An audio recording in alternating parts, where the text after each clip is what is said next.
Pak Sumardi dan Ibu Sumi menuju ke salah satu rumah warga. Dia berkeinginan untuk menanyakan terkait siapa warga yang nantinya akan dinikahkan oleh seorang pria kaya raya dari desa sebelah. Namun sudah beberapa rumah warga yang ia kunjungi, tidak satupun warga yang mengetahui terkait hal tersebut.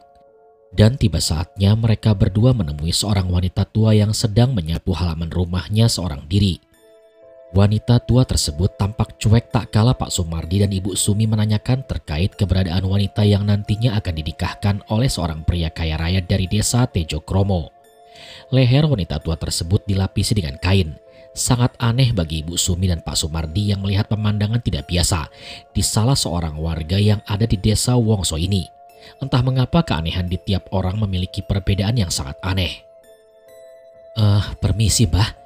Kami ingin bertanya terkait seorang wanita yang kelak akan menjadi pengantin di desa ini. Apakah si Mbah mengetahuinya? Tanya Ibu Sumi. Siapa namamu nak? Dari mana asal kalian berdua? Ada perlu apa kalian datang ke sini?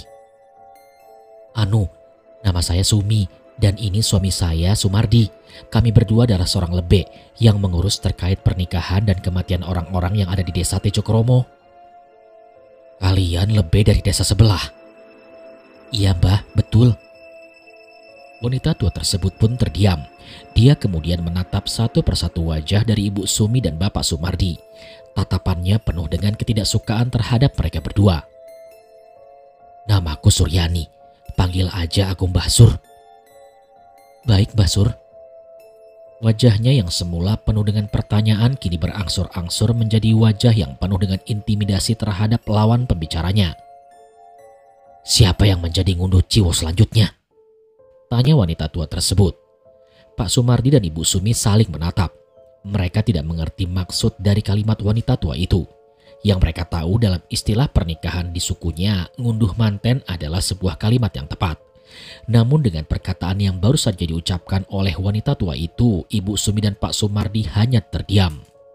Bahkan mereka berdua kembali menanyakan apa maksud dari ngunduh jiwo yang dimaksud. Ngunduh jiwo itu apa ya Mbah?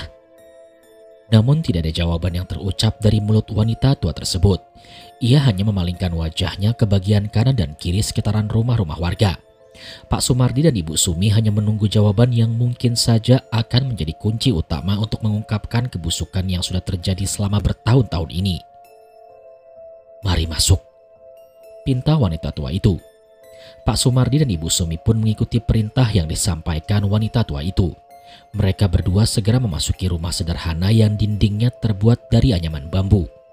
Setibanya mereka di dalam rumah tersebut, Ibu Sumi dan Pak Sumardi terkejut saat melihat dinding rumah itu. Hampir di setiap dinding rumah tersebut dipenuhi dengan foto wanita cantik dan jelita. Pak Sumardi dan Ibu Sumi hanya memiliki satu pertanyaan. Di manakah wanita yang ada di foto itu? Mereka berdua kemudian dipersilakan untuk duduk. Sembari menatap gambaran dari foto wanita tersebut, Ibu Sumi hanya terfokuskan pada salah satu foto yang sangat ia kenali. Foto itu adalah foto seorang wanita yang mengenakan pakaian pengantin dengan kedua tangan yang sedang mengenadah ke arah depan. Ketika diteliti lagi, ternyata di bagian tangan itu terdapat beberapa buah bunga melati. Bapak, kenapa Bu? Wajah wanita ini mirip sekali sosok pengantin yang 1 tahun lalu menerorku. Maksud Ibu apa? Pak, dia adalah wanita yang meminta tolong kepadaku. Dia wanita yang selama ini aku cari.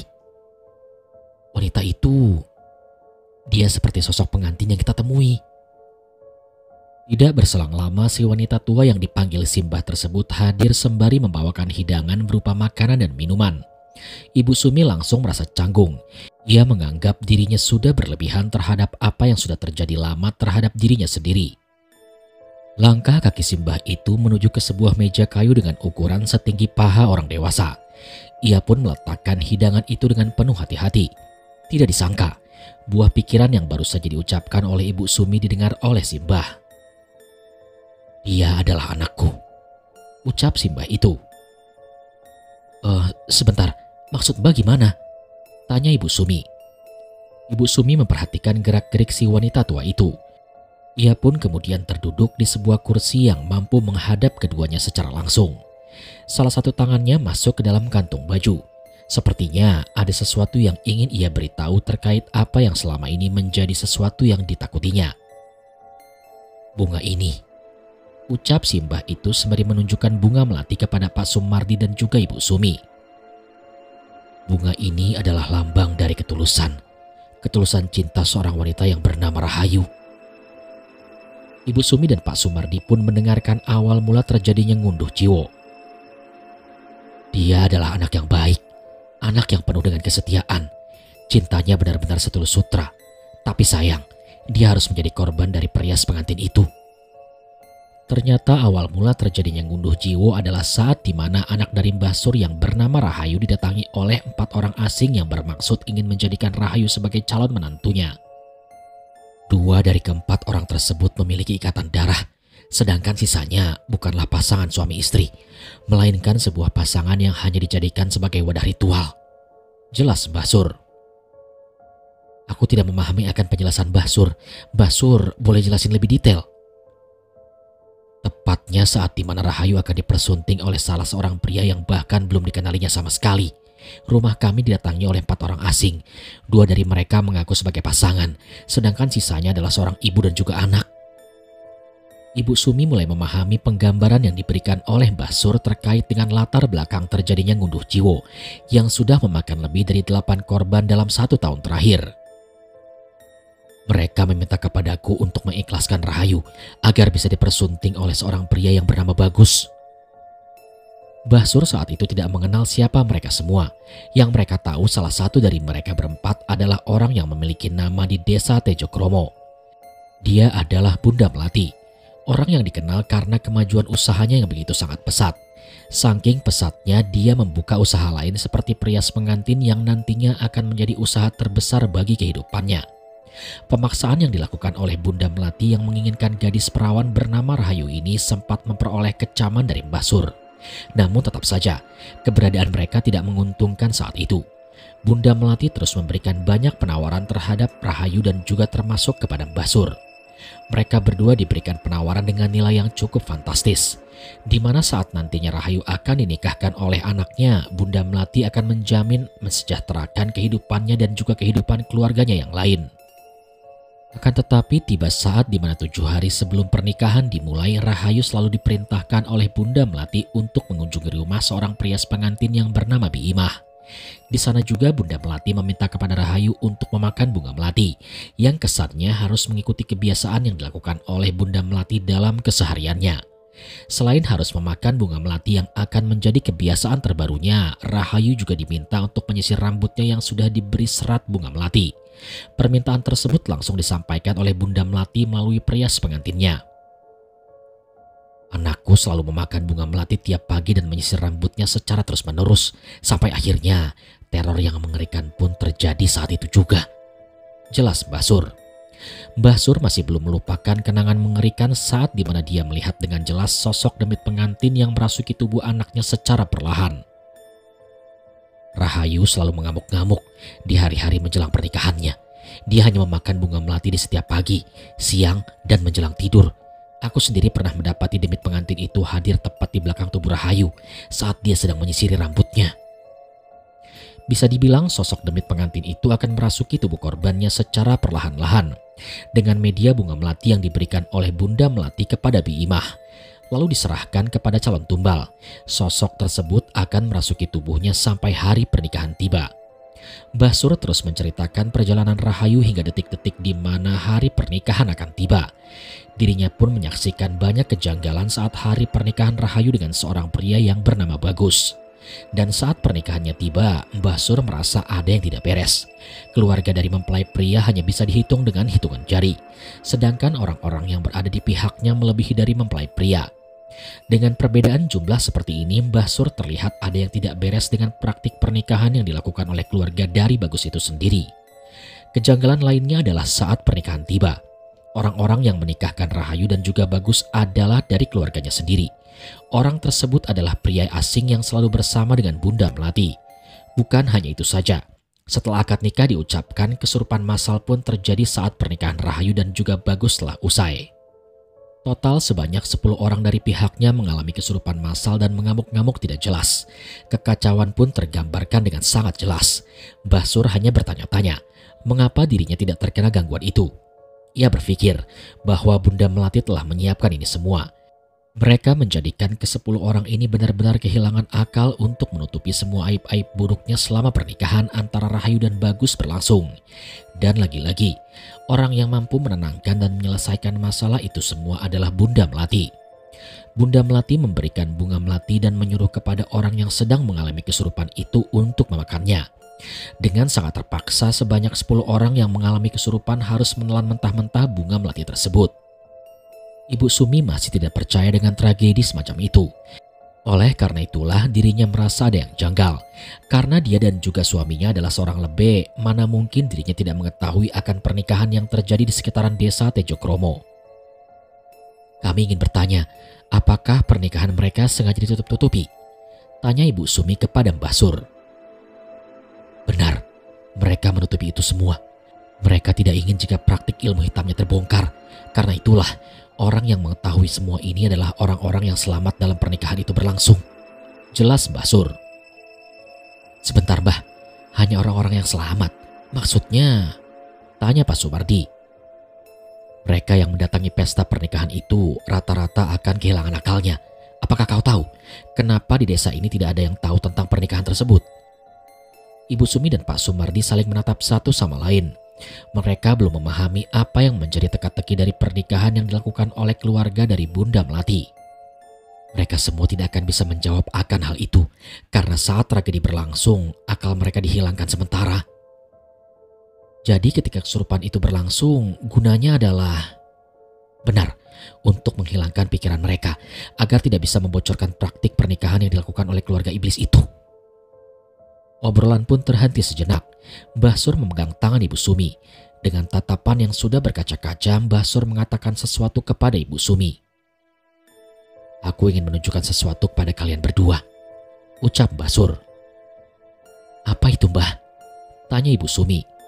Mbah Sur kemudian membuka kain yang menutupi lehernya. Ia kemudian membeberkan satu fakta terkait apa yang terjadi kepadanya selama teror demit manten itu terjadi kepadanya dan fakta yang dia ketahui terkait demit manten itu. Jika salah seorang keluarganya sudah mengetahui akan penyebab dari demit manten merasuki salon pengantin, maka demit manten tersebut akan berusaha penuh untuk membunuh orang itu. Leher dari Mbah Sur robek tepat di bagian kerongkongannya. Ia sengaja menutupinya dengan kain agar tidak diketahui oleh orang-orang terkait penyebab dari luka mengerikan tersebut. Ibu Sumi yang melihat itu hanya menjadi terkejut. Dia benar-benar kaget melihat luka mengerikan tepat di bagian leher Mbah Sur. Sembari meneteskan air mata, Mbah Sur pun menyampaikan permintaan terakhirnya kepada Ibu Sumi dan juga Pak Sumardi. Aku minta satu hal kepada kalian, Nak. Tolong hentikan praktik pernikahan ini. Selamatkan korban terakhir dari keluarganya. Sebentar lagi bulan pernikahan akan tiba. Tapi bagaimana caranya kami menyelesaikannya, Mbah? Kalian harus membunuh inangnya terlebih dahulu. Sementara itu di rumah Dini, Desa Wongso, Bagus masih menunggu Ibu Sri yang sudah berada lama di bagian belakang rumahnya. Ia tidak mengetahui apa yang akan terjadi kepada calon mertuanya tersebut tak kala demit manten menuju ke arahnya. Tidak berselang lama muncul seorang wanita tua yang sedang berjalan sempoyongan sembari memegangi leher yang sudah penuh dengan darah. Di tangan kanannya sudah terpegang pisau dapur dengan lapisan darah yang berada di ujungnya. Ibu Sri, jangan ke sana Bagus. Tapi Bu, Ibu Sri tiba-tiba saja terjatuh. Tubuhnya ambruk tepat di dekat kamar Dini. Saat tubuhnya ambruk, Bagus melihat dengan jelas ada sesuatu yang keluar dari tubuh calon mertuanya itu. Ternyata Ibu Sri baru saja dirasuki oleh sosok demit manten yang menjadi peliharaan Bunda Melati. Entah apa tujuan dan keinginan dari Bunda Melati sampai-sampai dirinya menginginkan kematian dari Ibu Sri. Ketakutan dari Bunda Melati sendiri hanyalah satu. Ibu Sri adalah orang yang sudah mengetahui penyebab orang-orang yang nantinya akan menjadi wadah dari demit manten tersebut. Bagus kemudian langsung meringsek maju ke depan untuk membantu calon mertuanya itu. Ia tidak memperdulikan apa kata orang tuanya jika memang itu adalah hal terlarang baginya. Ibu Sri. Dengan terpaksa Bagus pun langsung menggotong tubuh Ibu Sri menuju kamarnya. Ia segera mencari kain untuk menutupi pendarahannya. Ia tidak rela jika mertuanya harus meninggal dunia karena ulah ibunya sendiri. Hari yang kelam bagi Ibu Sri. Dia menjadi incaran dari Bunda Melati karena telah mengetahui sesuatu yang nantinya bisa menjadi pembongkar dari aib-aib Bunda Melati itu sendiri. Setelah pendarahan dari Ibu Sri terhenti, Bagus pun meninggalkan Ibu Sri seorang diri di dalam kamarnya.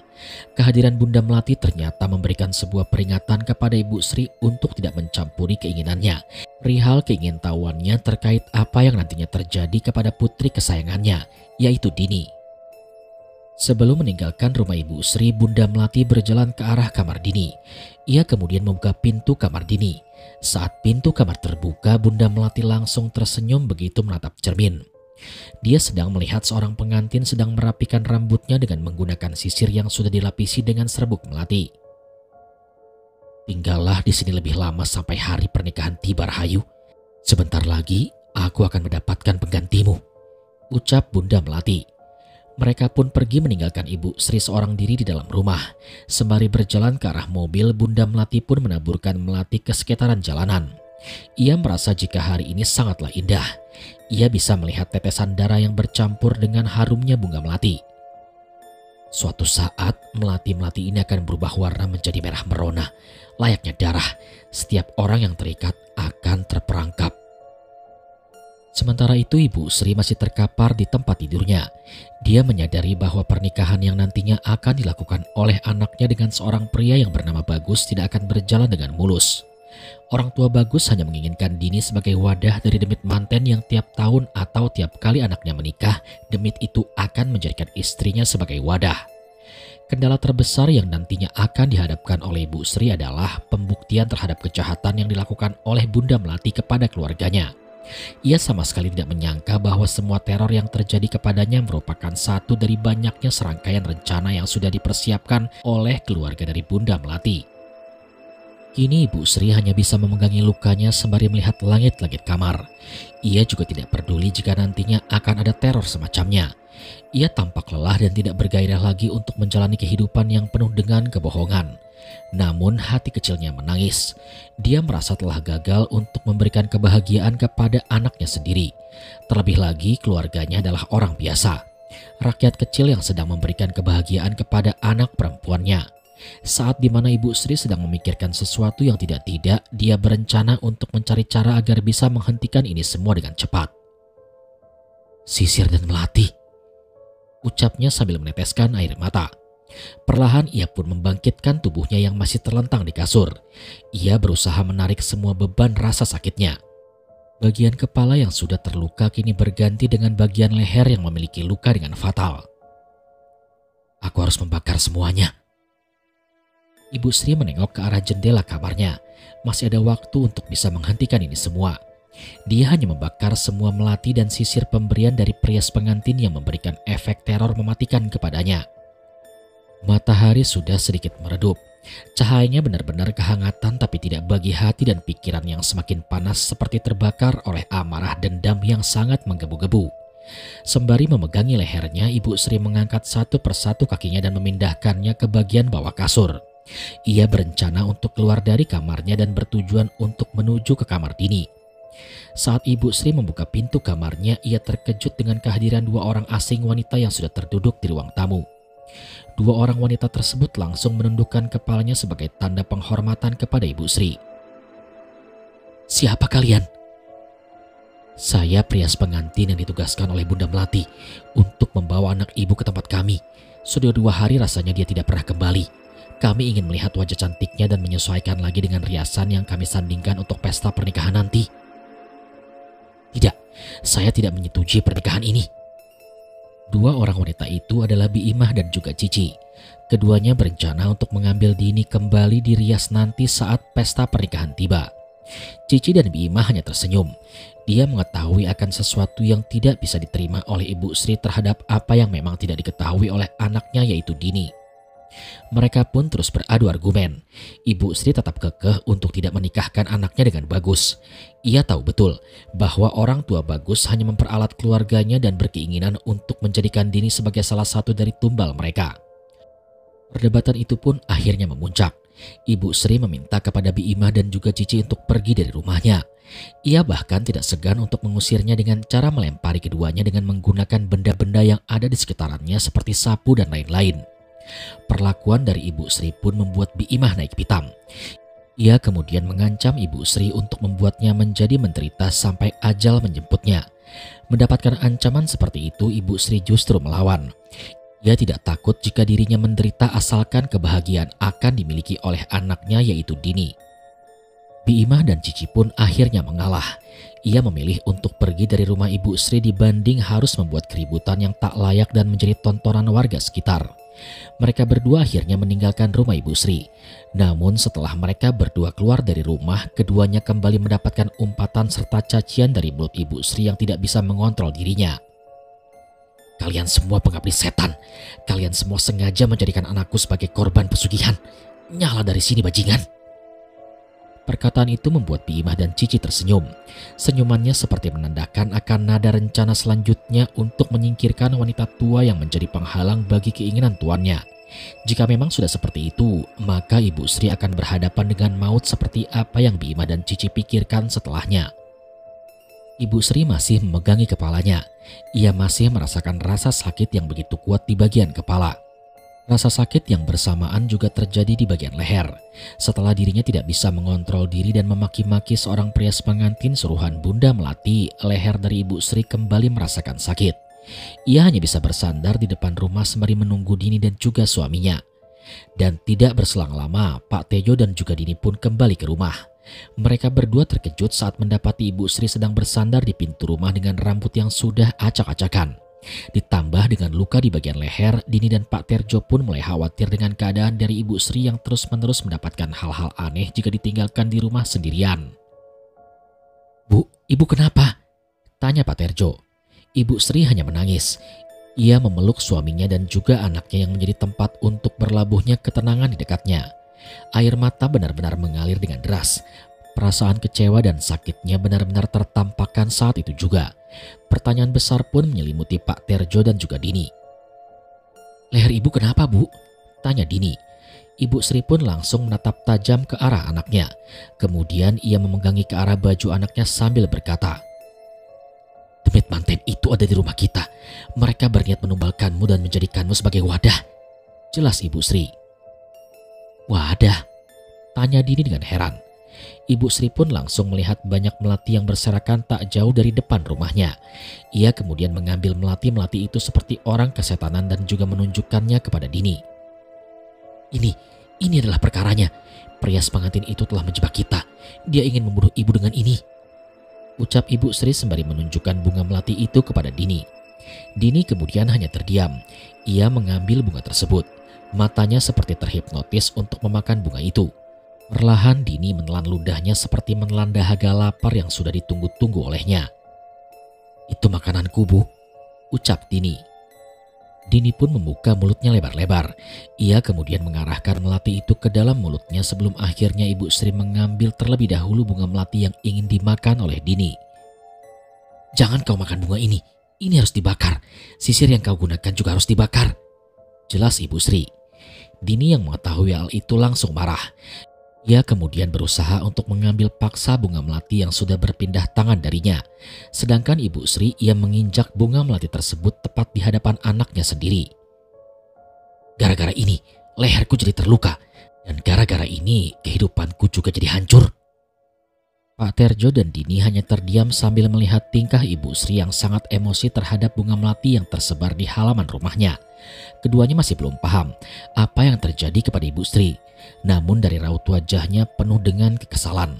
Pak Terjo dan Dini merasa ada yang tidak beres dengan Ibu Sri sampai-sampai dirinya harus menginjak-injak bunga melati itu. Setelah puas menginjak-injak bunga melati, Ibu Sri kehilangan keseimbangan. Tubuhnya tiba-tiba saja terjatuh. Ibu Sri kembali pingsan. Mukanya semakin pucat. Sepertinya Ibu Sri sangat kelelahan. Mental dan fisiknya benar-benar diserang beberapa hari ini. Mungkin penyebab dari ini semua adalah ketakutan yang dirasakan oleh Ibu Sri sendiri. Pak Terjo kemudian segera mengangkat tubuh Ibu Sri ke dalam kamar. Dini masih berada di luaran rumah. Ia masih menatap bunga-bunga melati yang diinjak-injak oleh ibunya. Seakan kebiasaannya sudah mendarah daging, Dini segera berlari ke tempat di mana bunga melati itu diinjak-injak. Ia kemudian mengambil satu persatu melati itu lalu melahapnya seperti orang yang sedang kelaparan. Singkat cerita, waktu maghrib berkumandang, orang-orang di desa Wongso segera masuk ke dalam rumahnya. Mereka tahu jika waktu maghrib adalah waktu yang sangat sakral melebihi waktu-waktu yang lain. Keadaan Ibu Sri sedikit membaik. Ia hanya perlu beristirahat penuh dan diberikan perawatan yang terbaik. Pak Terjo mengundang salah seorang ustadz yang memang berasal dari sekitaran desa. Katanya ustadz tersebut pernah mengobati orang-orang yang memang mendapatkan gangguan yang sama seperti yang telah terjadi kepada Ibu Sri. Saat dimana ustadz ingin memasuki rumah, dia merasa ada gesekan energi dari dalam rumah itu. Menurut ustadz tersebut, Ibu Sri mengalami gangguan gaib yang mungkin saja disebabkan oleh sesuatu yang berada di sekitaran rumahnya. Sudah berapa lama teror ini terjadi? Tanya ustadz itu kepada Pak Terjo. Kira-kira sudah hampir 2 hari ini, Ustadz. Apakah sebelumnya pernah ada orang asing yang pernah memasuki rumah ini selama 2 hari kemarin? Pak Terjo pun terdiam. Ia bahkan tidak mengetahui akan hal tersebut. Begitu juga dengan Dini. Dia hanya menatap ustadz itu dengan tatapan yang tajam sambil memakan bunga melati yang sudah diletakkan ke dalam mangkuk kecilnya. Keanehan yang terjadi pada Dini pun menarik perhatian ustadz itu. Ia kemudian mendekati Dini yang sedang memakan melati dengan tatapan yang berubah drastis menjadi tatapan yang sangat kosong. Sudah berapa lama anakmu makan melati ini, Pak? Tanya ustadz itu kepada Pak Terjo. Sudah 2 hari, Pak. Siapa yang menyuruh dia memakan bunga melati ini? Anu, Pak, itu atas perintah dari calon mertuanya. Katanya melati ini diberikan oleh perias pengantin yang nantinya akan merias Dini di hari pernikahannya. Calon pengantin ya? Saat dimana ustadz tersebut sedang menatap Dini, tiba-tiba wajah Dini mendadak berubah menjadi sosok wanita pengantin. Astagfirullah. Kenapa, Pak Ustadz? Saya tahu sumber masalah ini. Ustadz itu kemudian meminta segelas air kepada Pak Terjo. Dia ingin mengeluarkan sesuatu yang memang sudah mengendap di dalam tubuh Dini dan menjadi penyebab dari gangguan aneh yang terus-menerus meneror Ibu Sri. Setelah Pak Terjo mengambilkan segelas air, ia pun langsung menyerahkannya kepada ustadz tersebut. Dia bukan orang yang pertama, Pak. Maksudnya ustadz gimana? Nanti Bapak tahu setelah saya mencipratkan air ini ke wajahnya. Tapi sebelum itu, tolong tutup kamar istri Bapak ya. Pak Terjo pun langsung menutup pintu kamar istrinya sesuai dengan arahan ustadz tersebut. Ia tidak tahu apa yang sedang direncanakan oleh ustadz itu sampai-sampai harus meminta kepadanya untuk menutup kamar istrinya. Mulut ustadz itu membaca sesuatu seperti doa khusus yang berguna untuk menukiah seorang yang memang sedang berada dalam gangguan. Dan tidak berselang lama, ustadz itu pun mulai mencipratkan air ke wajah Dini. Dan hal yang mengerikan pun terjadi. Tiba-tiba lampu rumah menjadi mati. Angin bertiup dengan kencangnya hingga membuat jendela rumah menjadi terbuka. Terdengar suara-suara aneh dari luaran. Dini yang awalnya menatap ustadz itu, kini dirinya mengganti posisi wajahnya menjadi menunduk ke arah bawah. Sang ustadz seperti mengetahui sosok yang merasuki tubuh Dini. Dia sangat yakin sosok yang sama pernah dia temui namun dengan wadah atau orang yang berbeda. Assalamualaikum. Ustadz itu memulai pembicaraan dengan menyapa sosok yang merasuki Dini. Namun sosok yang merasuki Dini menjawabnya dengan tawa ringan layaknya orang yang sedang meremehkan sesuatu yang ada di hadapannya. Kita bertemu lagi, Rahayu. Apa keinginanmu, Ustadz? Aku ingin kamu keluar dari tubuh ini dan kembali ke tuanmu. Dirimu tahu bulan pengantin, bulan yang menjadi bulan terikatnya semua pengantin di desa ini. Sontak Pak Terjo tidak menyangka jika anaknya dirasuki oleh sesuatu. Jika memang ini benar adanya, maka apa yang terjadi kepada istrinya adalah karena ulah sosok yang merasuki tubuh Dini. Jadi apa keinginanmu? Tanya sang ustadz. Tangan-tangan Dini mulai mengeluarkan urat-uratnya. Dia seakan benci dengan ustadz yang ada di hadapannya itu. Dia pun langsung mengarahkan tangannya ke wajah ustadz tersebut dan mencengkeramnya dengan sangat kuat. Jangan ikut-ikutan dengan urusanku. Sang ustadz berusaha melepaskan tangan yang mencengkeram wajahnya dengan kuat. Pak Terjo ingin membantu ustadz itu, namun anehnya dia langsung terpental seperti ada sesuatu yang melarangnya untuk mendekat. Jangan ganggu ritualku. Sosok yang merasuki tubuh Nini kembali memberikan ancaman. Kali ini ia mengancam kepada ustadz itu untuk tidak mengganggunya tepat di malam ritual tiba. Namun lagi-lagi, sang ustadz hanya membaca zikir sembari menahan tangan dari Dini yang tengah kuat mencengkram wajah sang ustadz dengan sangat kuat itu. "Jangan ambil tumbalku." Saat kalimat tumbal itu diucapkan, Pak Terjo langsung terkejut. Ia baru mengetahui jika anaknya sudah ditandai dengan cara dijadikan tumbal oleh seseorang lewat dengan sosok yang merasuki tubuh Dini. Pak Terjo hanya bisa mengulurkan tangannya sembari meminta kepada ustadz tersebut untuk menyadarkan Dini dengan cepat. Namun usahanya sia-sia. Saat dimana ustadz tersebut ingin melepaskan sosok yang merasuki tubuh Dini, tiba-tiba ada bayangan hitam yang keluar dari tubuh Dini dan masuk ke dalam kamar Ibu Sri dengan cepat. Saat ustadz tersebut ingin mengejarnya, pintu kamar mendadak tertutup dengan sendirinya. Lampu rumah kini kembali menyala. Keadaan menjadi normal. Hanya saja ada yang tidak beres dengan Ibu Sri yang tiba-tiba langsung sadar saat pintu tersebut menutup dengan sendirinya. Mula-mula mereka berdua segera mengangkat tubuh Dini ke kamarnya. Lalu mereka kembali lagi untuk menyelamatkan Ibu Sri yang sedang terperangkap di dalam kamar. Entah apa yang terjadi di dalam. Mereka mendengar seperti ada sesuatu yang sedang dilakukan oleh Ibu Sri. Dan benar saja, tidak berselang lama kemudian terdengar suara teriakan minta tolong dari dalam kamar tersebut. Ustadz itu meminta kepada Pak Terjo untuk membantunya mendobrak pintu itu. Dan saat pintu itu didobrak, mereka berdua melihat sesuatu kurang mengenakan untuk dipandang. Ibu Sri sedang membuka seluruh pakaiannya dan menggaruki sekujur tubuhnya dengan kuku-kuku di tangannya, hingga menyebabkan tubuhnya menjadi luka. "Astagfirullah, Ibu!" Ustadz menjadi serba salah. Di lain sisi dirinya ingin menyelamatkan Ibu Sri. Namun di sisi lain aurat Ibu Sri terbuka dengan jelas.